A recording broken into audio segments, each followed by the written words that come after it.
Find a spot, and we'll get ourselves started. So remember, the mics up front are live, and so with that, welcome to the session on right to repair, and thank you for joining us, both in person and online. I'm Representative Lou Jones. I represent Montana's 18th district, and I have done so since 2005. Outside of my work in the Montana legislature, I'm a partner in a dealership that sells John Deere equipment, and my family and I own dealerships that sell Ford vehicles and power sports equipment, Hondas, Yamahas, Polarises. I was invited to moderate this section and to share a bit of my personal experience from both a dealer's perspective and from a legislator on the right to repair topic. So today we're discussing a topic that is being debated in legislatures and in D.C., representing who can fix equipment and electronic devices when they break down, and what represents a repair and what represents a modification that could violate either software copyrights, void warranties, or even incur liabilities or penalties for doing so.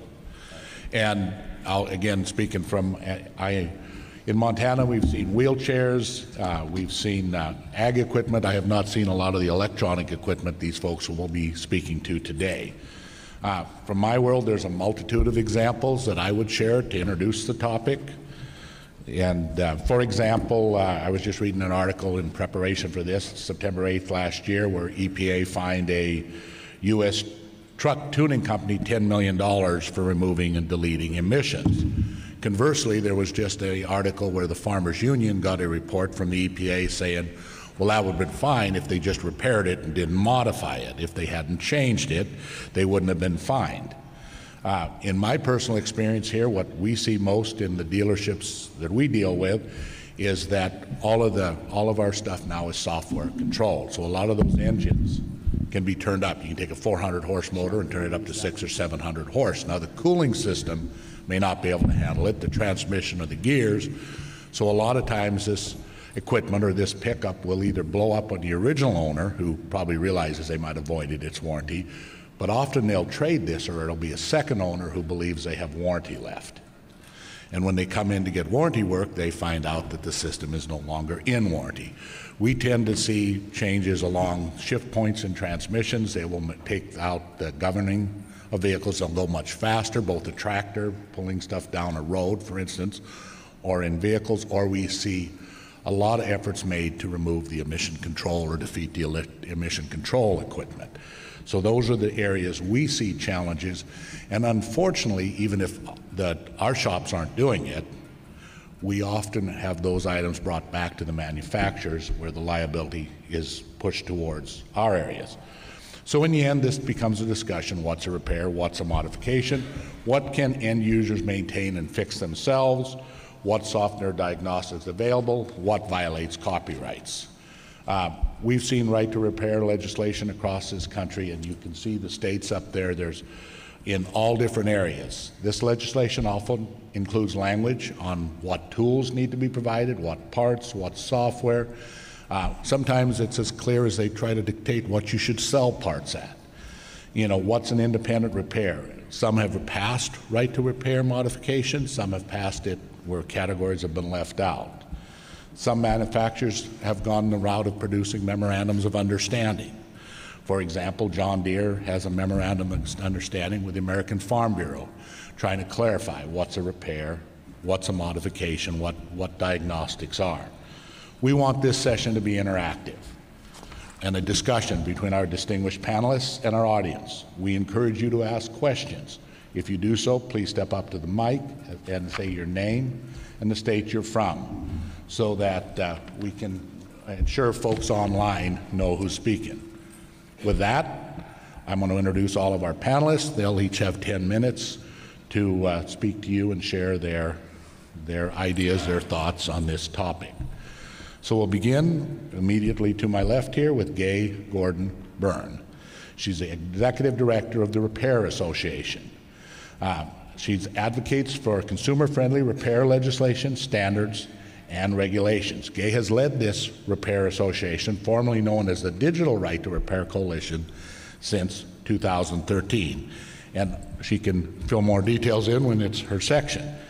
We also have Hawaii Representative Scott Nishimoto. Representative Nishimoto has proudly served Hawaii's House District 23 since 2002. Representative Nishimoto serves on 3 committees in Hawaii House of Representatives: Finance, Health and Homelessness, and Human Services. And finally, we have Walter Alcorn, who is Vice President for Environmental Affairs and Industry Sustainability at the Consumer Technology Association, where he manages legislative initiatives that impact consumer electronic products, recycling, design, repairs, packaging, and hazardous material restrictions.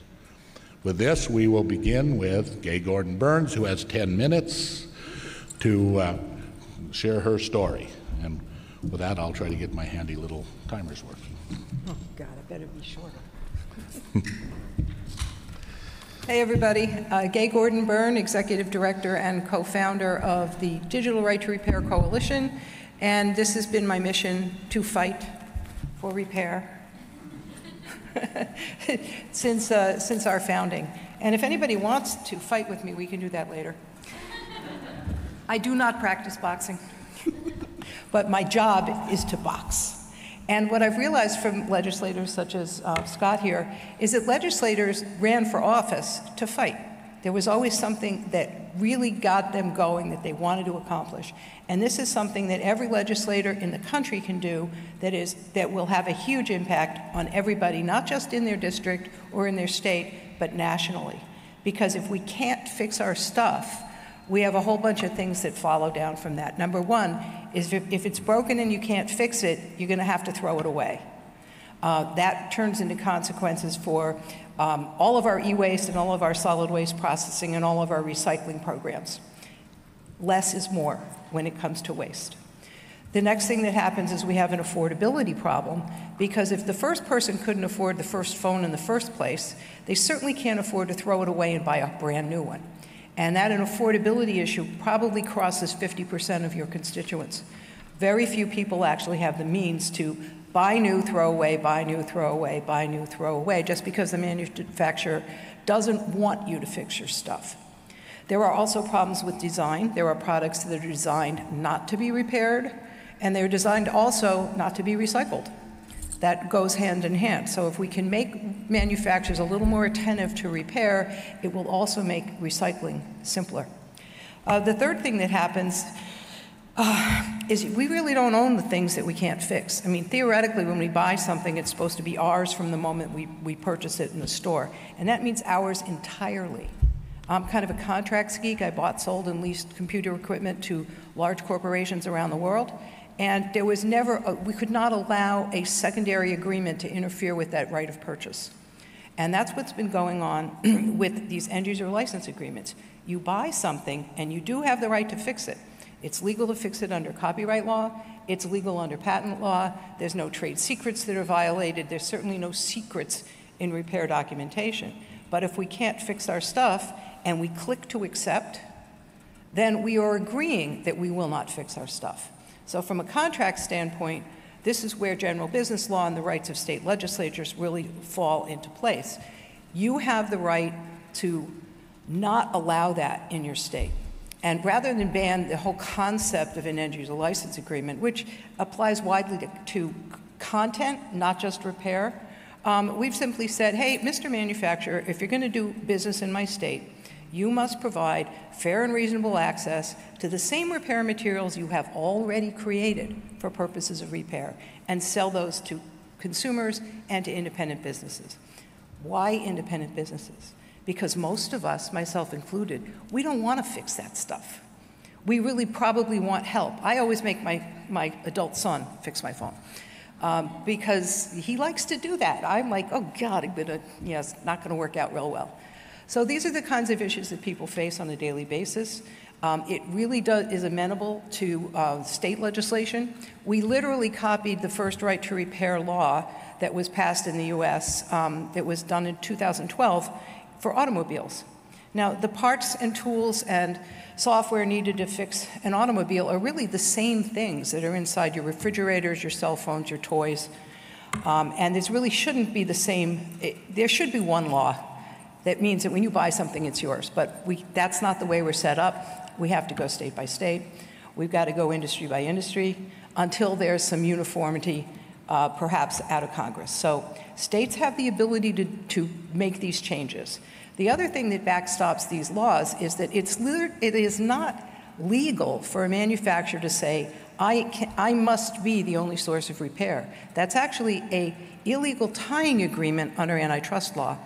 Antitrust law has been kind of dormant, probably for 30 or 40 years, and it is coming back into play. So you are going to see some lawsuits that are already underway. Probably 10 years from now, they'll hit the Supreme Court, and they'll be adjudicated. But it is not legal for manufacturers to tell you you can't fix your stuff and you can't hire somebody to help you. And that is starting to resonate with people. It also winds up being an issue that is resolvable in the consumer protection law. So all of your unfair deceptive acts and practices laws tell us that if you are not aware of the contract terms and conditions and you don't have the ability to negotiate those terms with the manufacturer, that's an unfair and deceptive act and practice. So that's where the link is to the legislation. That's why the legislation is framed the way it is. It's really one active sentence and a lot of definitions. We are working with manufacturers. As these bills move, we're having more and more discussions, helpful discussions, useful discussions with manufacturers, as well as impacted groups such as some of the, as Representative Lou Jones has as a dealership. There are accommodations for everything that we have worked on over the years to try to make these bills better. There are bills that we have filed separately for agricultural equipment that include the non-modification clause. Because repair is not modification. It is literally restoration of what was already there to its actual specifications. So we're not in favor of any illegal things. We're not in favor of emissions hacking. We're not in favor of any kind of modifications and chipping. We just want to be able to fix stuff, and we're trying to make that as easily accommodated as possible. So we're looking forward to everybody's help. If you see something that needs to be fixed that would help this bill be better for you, we need to know. We want to work on it. So thank you, and look forward to questions. Oh, you know what I forgot? Oh dear, the map. 45 out of 50 states have already filed some form of right to repair legislation. This year alone, we had 30 states active, and we passed 4 laws that were signed into law by the governor. Sometimes the governor is a little slow, as she was in New York, but it did happen. There are bills now in Colorado that cover powered wheelchairs, and another bill that covers farm equipment. The bills in Minnesota and Massachusetts are much more electronic focused, and they deal with everything from cell phones to mainframes and refrigerators. So pretty broad-based bill in Minnesota, less broad in New York, and there are a number of bills that are still active right now this session. Not every state is out of session. So thank you.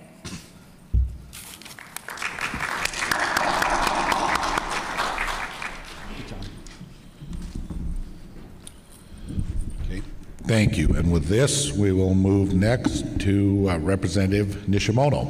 Thank you. Aloha. Okay, you got to say aloha back. Let's try that again. Aloha. Aloha. Okay, thank you. Before I begin, I do want to say, on behalf of the Hawaii delegation, thank you for all your thoughts and prayers for what's going on in Hawaii. It's a devastating situation, but you know, a number of people have come up to me and shared personal stories about what Lahaina meant to them, what Maui means to them, what Hawaii means to them. People have talked about, you know, doing their honeymoon in Lahaina, their favorite vacation on Maui. One guy says his kid was conceived in Lahaina. It was a little bit too much information, but I you know, I'm happy for the sentiment, but, and they've also asked, you know, what they can do to help. So if you do want to help, you can go to my Instagram page. I have a posting where I've listed some trusted organizations where you can feel good about that your donation will get to the right people in the right place, because there are some scams going out there. But I do have a list of sites where you can be confident in your donation if you do want to. Okay, so right to repair. The great thing about NCSL is, we come here and, oftentimes we come and we say, okay, we're going to go to all the meetings on the budget or on criminal justice. But then we also come upon issues that we didn't even know existed. And that's the case for me. In 2017, I believe, NCSL in Chicago, I think it was 2017, Gay and her people had a booth in the exhibition hall. And they kind of corralled me and they said, hey, you want us to check your battery to see how it's working on your iPhone? And I said, oh, okay, So this 15-year-old kid kind of comes out and he starts ripping open my iPhone. And if you've never had that happen to you, our phones are so important to us. I started sweating. And I still get PTSD thinking about it.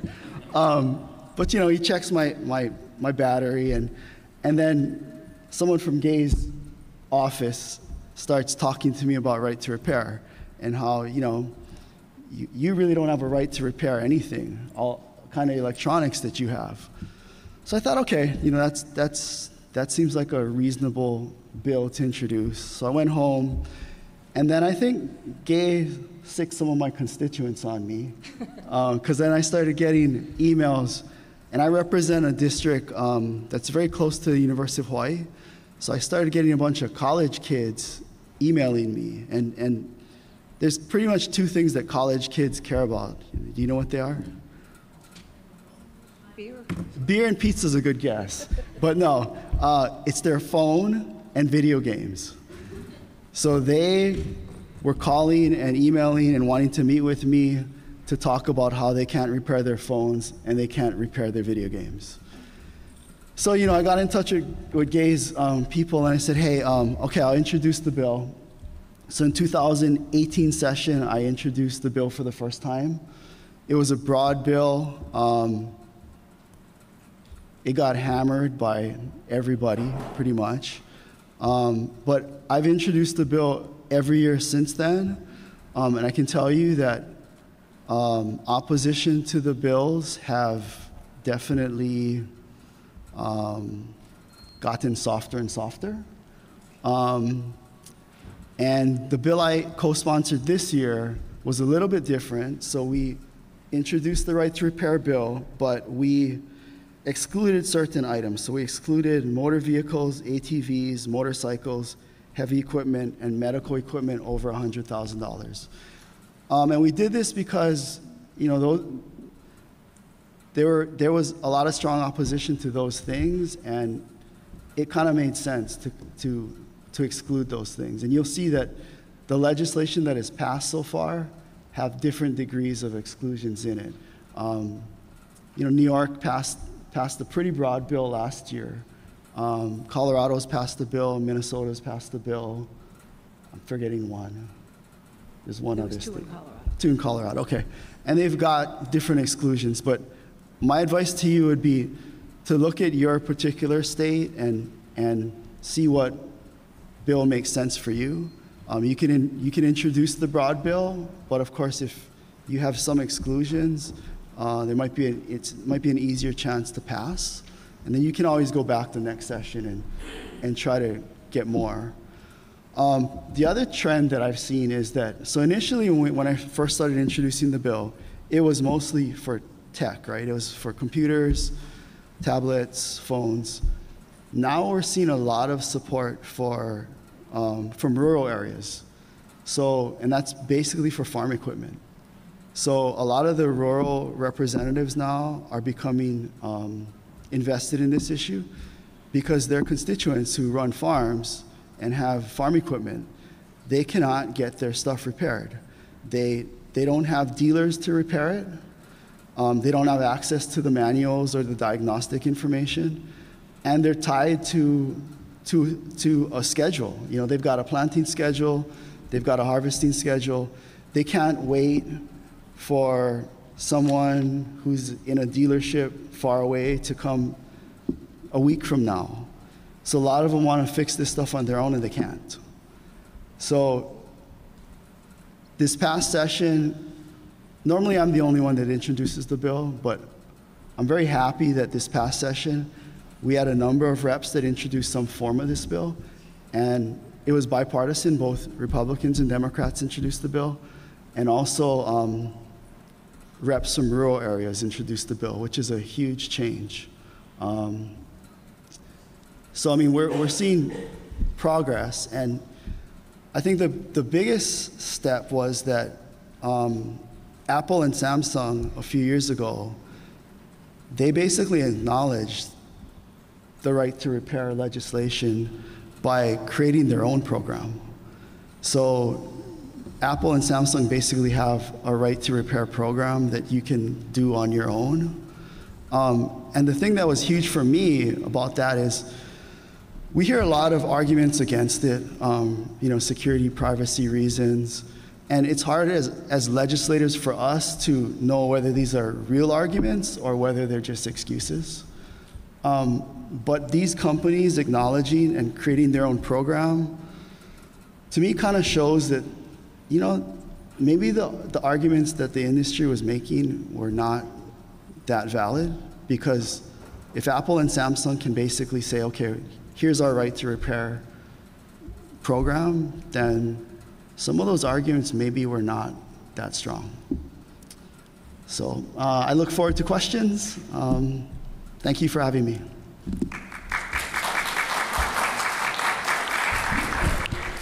Thank you. And our next speaker is Walter Alcorn, Vice President, Environmental Affairs and Industry Sustainability. I got that right this time. Perfect. Yeah, thank you very much, Rev Jones. I get Acorn about 50-50, so it's fine. So I am Walter Alcorn. I work for the Consumer Technology Association. And just a little bit of background from really the past couple decades, a little more, my primary professional focus has been on electronics recycling and e-waste. So I am very familiar with how those systems work, also with the 25 different state laws relating to electronics recycling, and basically the compliance market that is electronics recycling in much of the United States. And that's helped informed my views on this. So CTA, Consumer Technology Association, we're a trade association. We represent about 1,500 manufacturers, retailers in the consumer technology world. So basically it's consumer electronics, think TVs, smartphones, computers, video game consoles, all those types of consumer electronics. We represent manufacturers and retailers of those devices. So we have mostly small businesses, but we also have all the big names, almost all the big names that you would recognize in our industry. We're probably best known at CTA as the producers of CES in Las Vegas every January. That's the big trade show that I know some of you have probably been to. It's a wonderful showcase for innovation, and that really drives our association is basically how can we make sure that innovation is allowed and the focus of our industry, because we've really seen that change the world in many ways, has been mentioned here in terms of how valuable our smartphones are and other devices. So on repair policy, I think CTA has a little bit unique position because the 2012 Massachusetts law that was mentioned earlier, CTA actually supported that law. And we represent folks also in the auto industry, and at the time, we saw that as a way to make sure that car stereos and auto theft equipment could be incorporated into vehicles. So, digital repair. Digital repair, I've been working on that for the last 6-7 years or so. And we understand the pros. We have a situation in our industry, again, that's informed by our experience in many ways with the e-waste laws, that I think it's important to understand why many manufacturers have struggled with this concept. And that's this. not just in the electronics industry, but also in other industries like what Representative Jones was talking. We have been the target, and perhaps appropriately so, of a concept called extended producer responsibility. What that means is when a manufacturer makes a new product, its responsibility does not end with the sale of that product. Our responsibility continues, and it comes in many different forms. In some cases, it's responsibility for recycling. In other cases, it's responsibility for making sure the product doesn't hurt anybody or doesn't do something bad environmentally. It also now means that you can't put a product on the market, or after you put a product on the market, if data becomes available or there are data breaches and you do something that maybe you forgot to do something or you didn't do something that now allows data breaches, that's a problem for the manufacturer. This goes completely opposite to that. This says, okay, let go of anything related to repair whatsoever. Basically hand the repair capabilities to anybody who asks, any consumer, any independent business, anybody who asks, period. That really has gone contrary to the way manufacturers have approached many of these products and product management issues.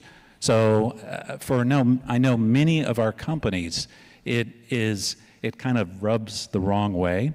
But that said, things have changed. And really, it's no longer a question whether electronics manufacturers will implement this policy of right to repair. So with New York and Minnesota both having laws on the books specifically for digital repair, we support sharing the same diagnostic tools, spare parts, software updates with independent repair shops and consumers as authorized repair facilities. Okay, so we get it. Gay, you won. Okay, for digital repair, you won. But now it comes a question of how. How does that get implemented across the United States? And we now face a fundamental question. Gay's slide earlier had 38 states, I believe? 45. 45 states. 45 states highlighted. Probably about 25 or 30 of those are digital repair states. I'm not sure, something like that. So now we have a question. Are we really going to go down the path 25, 30, 35 different state laws? Or are we going to do what we should do, which is develop a national approach to this, to institute right to repair in every state in the country, and do so via a memorandum of understanding between industry, like me and us, and Gay and others on the repair policy side and the repair advocacy side. I offer that again. We will sit down and work out an MOU with the repair advocates so we don't wind up with 25 different state laws like we have on e-waste. And there's some reasons for that, and not to diss any attorneys in the room, you know, not just that we don't want to have a feeding frenzy for attorneys, but one of the main things is if we go down this path, we're going to be in a compliance market for repair. And believe me, compliance markets are not dynamic. Compliance markets follow the letter of the law.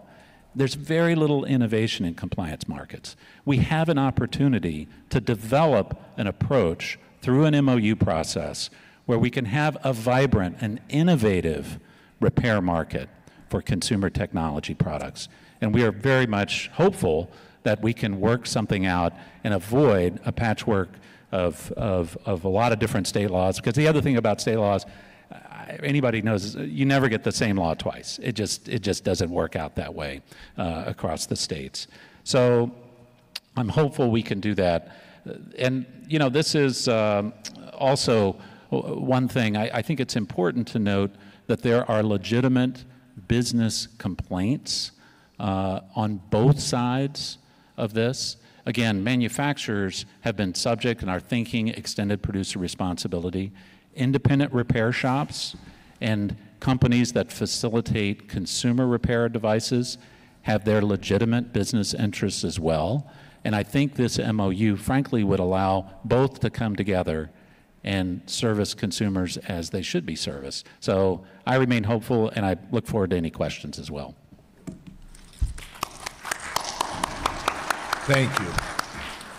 So I'll lead this off, but if you have some questions, please approach the microphone and ask them. But I guess I'll do a lead-off question here, and then certainly looking for questions from the audience. But first, I would begin by, do you think the right to repair movement can balance the desires of consumers and manufacturers?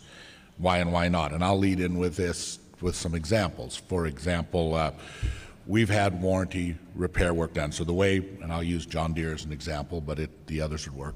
John Deere will provide you with the computer. It'll provide you with the interface, right, to be able to hook up to do it, but the computer will only show you diagnostic tools. It has the modification tools removed. But the repair bills that came in suggested that the dealership should sell parts at cost to repair shops, even though we're paying the parts man, the building, stocking all the repair goods, that we should provide them at cost. And the same computer systems that we buy to connect to vehicles to do this diagnosis should be provided for free.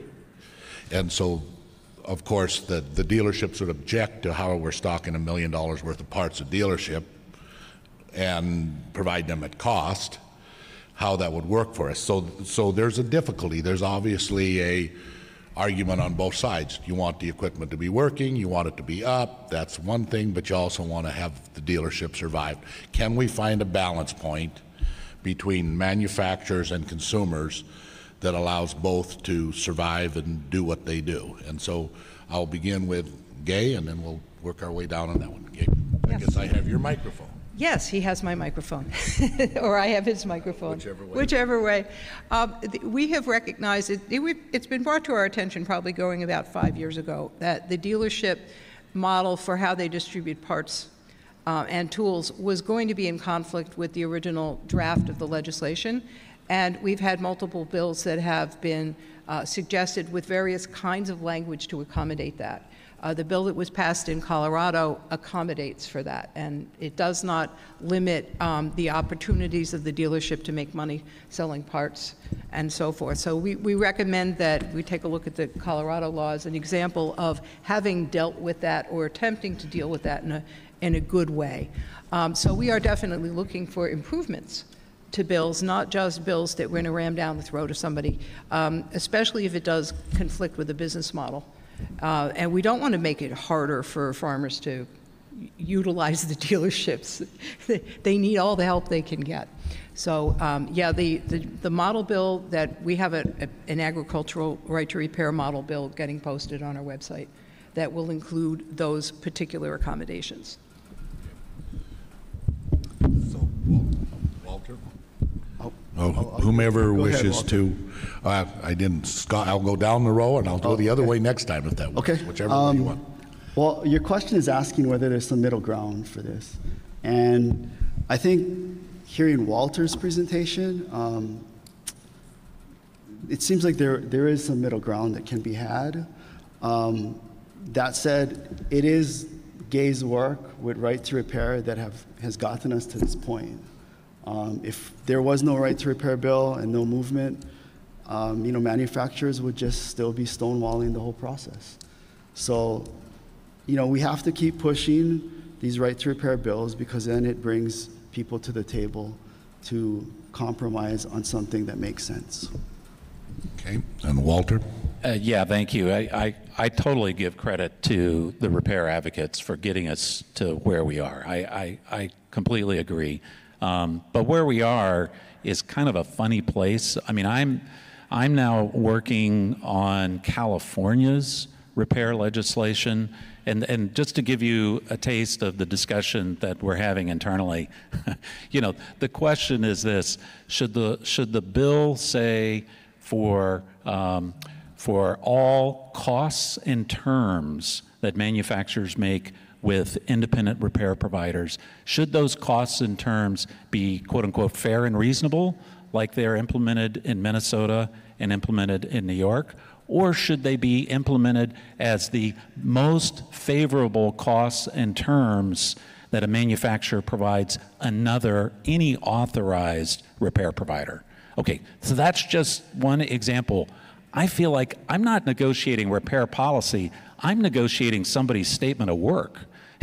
You know, I think we need to get past the repair policy.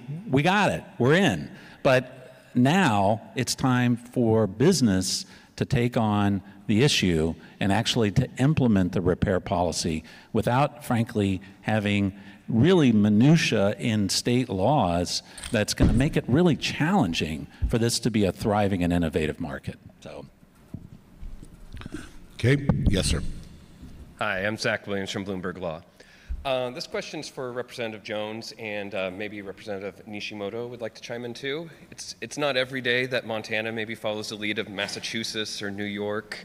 Perhaps both of you could say, you know, how does bipartisan relations on this issue compare to maybe more controversial issues in your respective legislatures? Seems like people are kind of coming together on this, but you tell me. Representative Nishimoto. Yeah, so in Hawaii, we have a pretty lopsided legislature. But I was surprised by the Republican member that introduced the bill, to be honest, which really shows the desire of the people, because I'm sure he did it because of a constituent or constituent request, but it really shows the broad reach of this issue, I think. Well, as I guess the moderator, I'll still weigh in since I was asked to and I was asked to moderate. So in Montana, the issue has came up several times. I would say the bills that are coming up are becoming more aligned with stuff that both sides could maybe work towards. In Montana, if you deal with the equipment side, if you can clearly define what is repair and what is modify, and not pass a bill that suggests that dealerships should sell items at cost and therefore cease to exist in time, I believe it seems to be moving forward. There's still obviously a political factor to it. We have probably one of the deciding U.S. Senate races that's going to occur in the country, and that's fueling this at a somewhat of a significant level as well, the Farmers Union and the Farm Bureau's disagreements. But I think mostly on the ground, there's a general understanding that if you're a dealership, you want folks to have their stuff running. They're happier with you if it's not running, but you also don't want to be held liable for a repair shop somewhere that did it wrong and then brings it back in for warranty or a liability issue. But I would guess the U.S. Senate race is probably making it a little more partisan than it sometimes is. But I do believe there is work being done on it. We've got a very active dealer association that brings in folks and demonstrates what you can do and can't do, and works with legislators to ensure they're well informed, and they do it for legislators from both sides of the aisle. Oh, wait. Hello. Yes. I'm Sarah from Missouri, and I was wondering how right to repair interacts with planned obsolescence. We have a lot of products that aren't designed to be fixed. And if we're pushing legislation that's like, we're gonna fix this, how do we work with manufacturers to like create products that can actually be fixed? Does that make sense? So planned obsolescence, and I will start on the opposite side of the aisle this time and come down. Yeah, thank you for your question. Planned obsolescence is an assumption that I hear all the time from a lot of folks. It seems to be a common knowledge thing. I've worked in the industry for 20 years roughly now. I've never seen a company intentionally design and plan for a product to be obsolete. Never seen it. If anybody actually did that intentionally, the industry is so competitive, they'd be out of business in a heartbeat. What happens on obsolescence, I think, is more nuanced than planned. What happens is the technology is advancing so quickly that products and services become obsolete before the hardware becomes obsolete. So it makes it feel sometimes as though it was a designed plan, but I've yet to see it. And actually, I've talked to some folks on the repair side on this too, and they tell me I'm looking in the wrong places. But I've yet to see it. Representative? I'm going to defer to Gay because I feel like this question is above my pay grade. Gay? Oh, my goodness. I think planned obsolescence is real, but not because it was planned. I think it's a consequence of the drive to produce products at the lowest possible cost of manufacturing to be competitive in the marketplace. So there is incentive on the part of manufacturers to keep their manufacturing costs as low as possible, and that kind of naturally causes the selection of components based on price, not based on durability.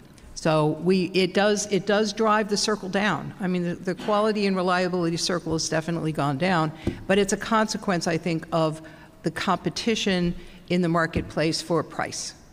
And we would like to think that if you could repair your stuff, you would at least have a fighting chance of keeping stuff that was not well made up and running. So right to repair would be helpful. Thank you. Okay, thank you. Yes, sir. Hi, I'm Logan from Washington State, and I'm engaged in this work primarily from the perspective of school districts and the millions and millions of devices that have been bought, I mean, especially since the COVID-19 pandemic has started, and just thinking about the sustainability of all of that. Wondering if you have any perspective you can share about what you think school districts' role can be in shaping right to repair policy, just thinking about the massive number of devices that are now bought and owned by schools. Okay, from the school district's perspective, Scott, you're up first unless you wish to pass down the aisle. Yeah, so I run a recycling project in my district a couple times a year, and we get thousands of computers and printers to recycle. And I always think this is such a waste because these are good computers still. They probably just need to change a couple things inside, but we're collecting thousands of them to recycle.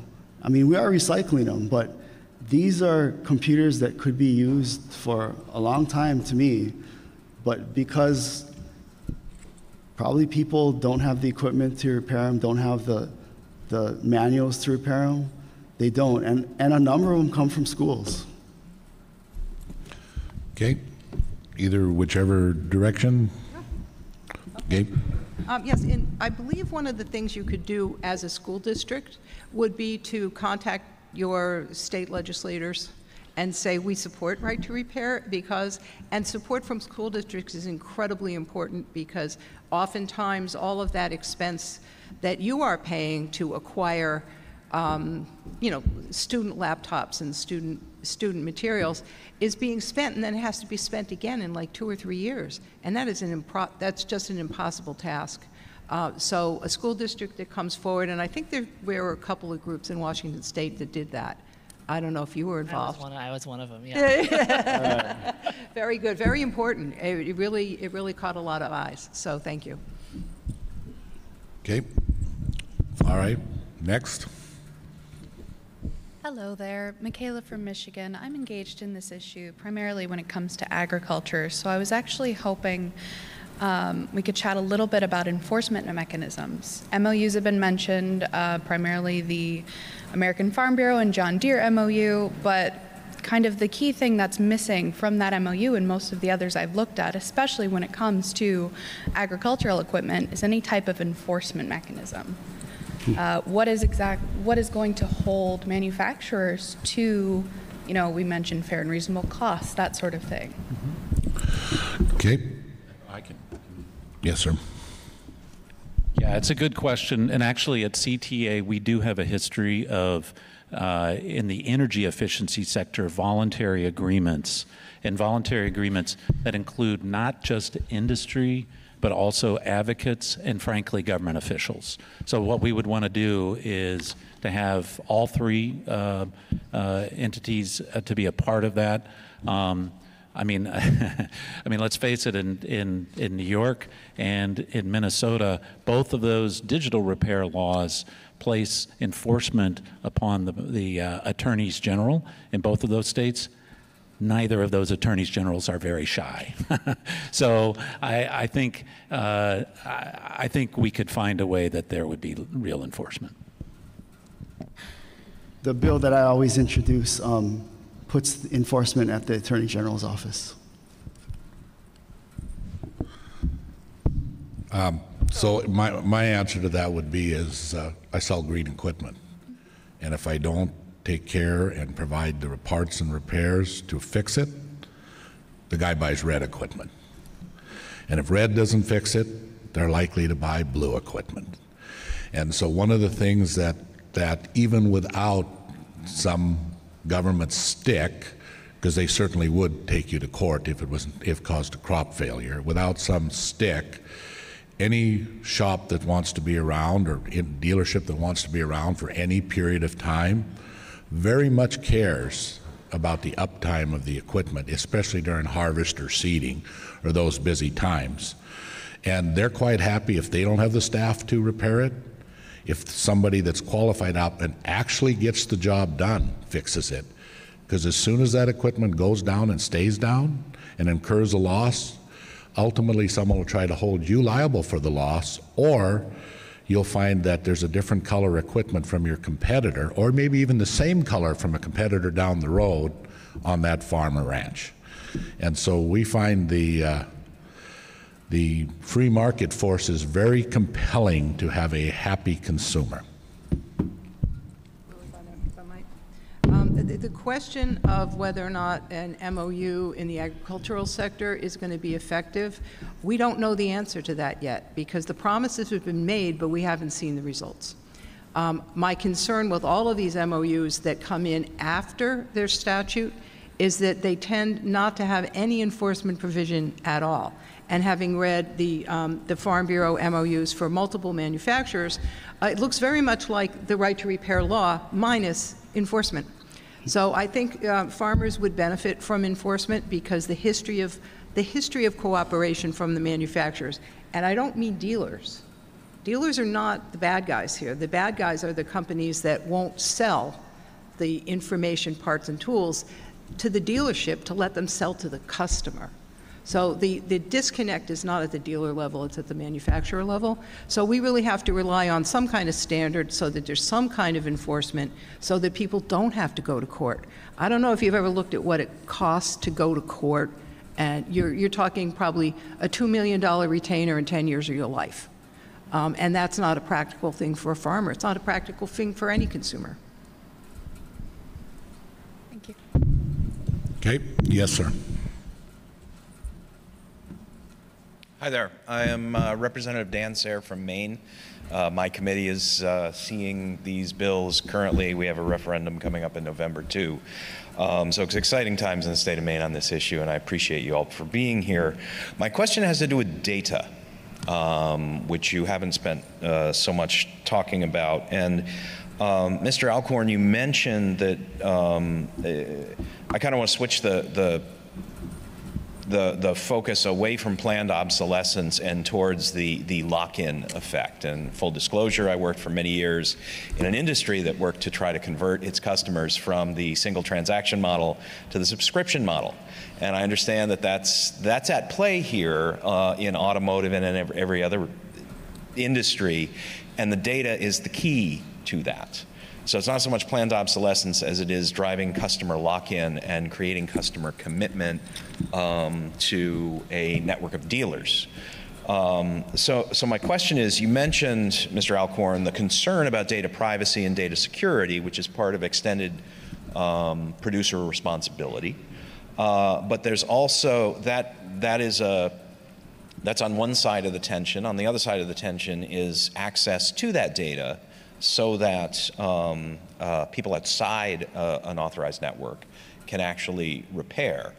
And a third leg of that stool is the consumer's right to the data that they create. Can you comment on that and how that's being treated in various laws? And each of you, what you would like to see when it comes to data? Yeah, thank you very much for the question. So one of the fundamental principles we want to see followed is that the consumer has the right to protect their own data at all times, and frankly, the consumer should be the only entity that has the right to unlock their device. Okay, there should not be any sort of legal requirement that a backdoor key be created that could be shared around and open vulnerabilities. We've had to fight that in a number of states, and that still is one of the issues in play. This is a real challenge. This is one of the things that the reality is that hardware, by and large, and I'm not saying for any particular product, but hardware, by and large, is less profitable than it used to be. And so services, other software, those are becoming much more profitable in the marketplace. And so it does mean that there are companies that, a lot of manufacturers, they're trying to figure out what else can they do to keep going. And this is not a conspiracy, it's just the way that the markets are going. So one of the concerns I have with actually hard coding these things into law is that the world is changing, and it seems to me we need to look for frameworks that allow the flexibility for business models to evolve and for technology to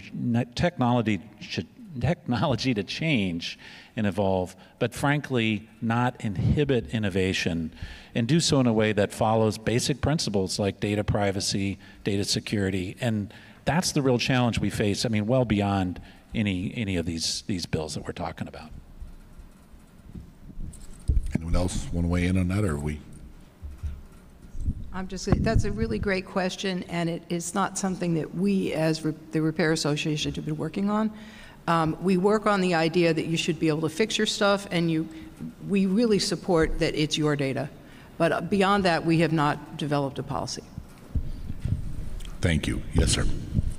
My name is Jack Barnes. I am an associate policy analyst in the Assembly, in our state Assembly. New Jersey.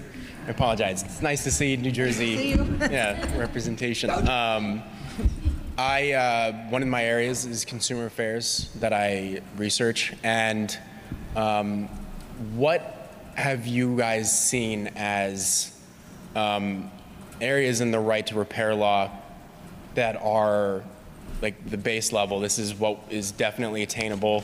This is what we would like to see. And then this is what is likely not going to happen.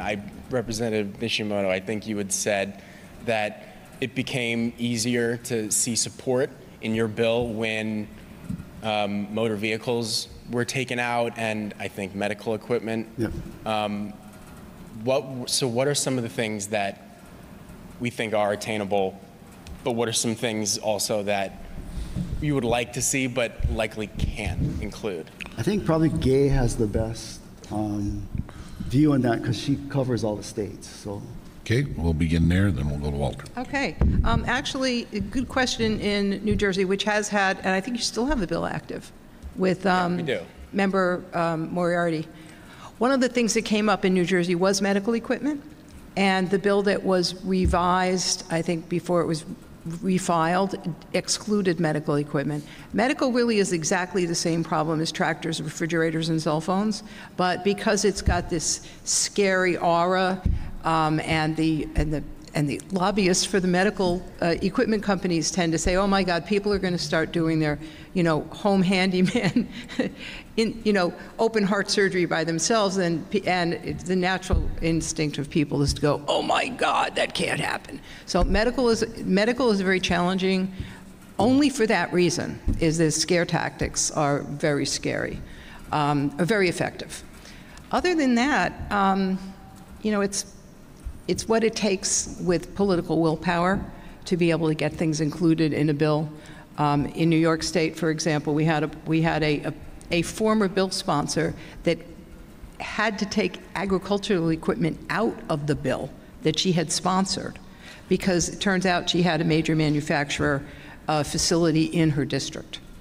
And so there's horse trading that goes on at that level, and it's very practical. And sometimes it's too hard. I don't know if I answered your question, though. No, you did. Thank you. Okay.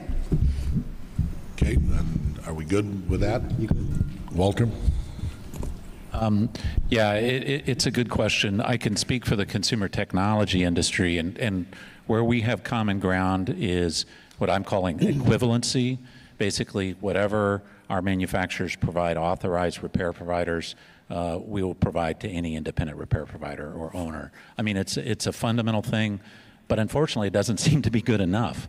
I mean, that's what we want to do through an MOU nationwide. And so you don't have to have these huge fights in every state capital. And hopefully we can get there. Okay, well, we ran out of questions about the time we ran out of time. So first, I'd like everyone to join me in thanking our panelists today for an informative discussion.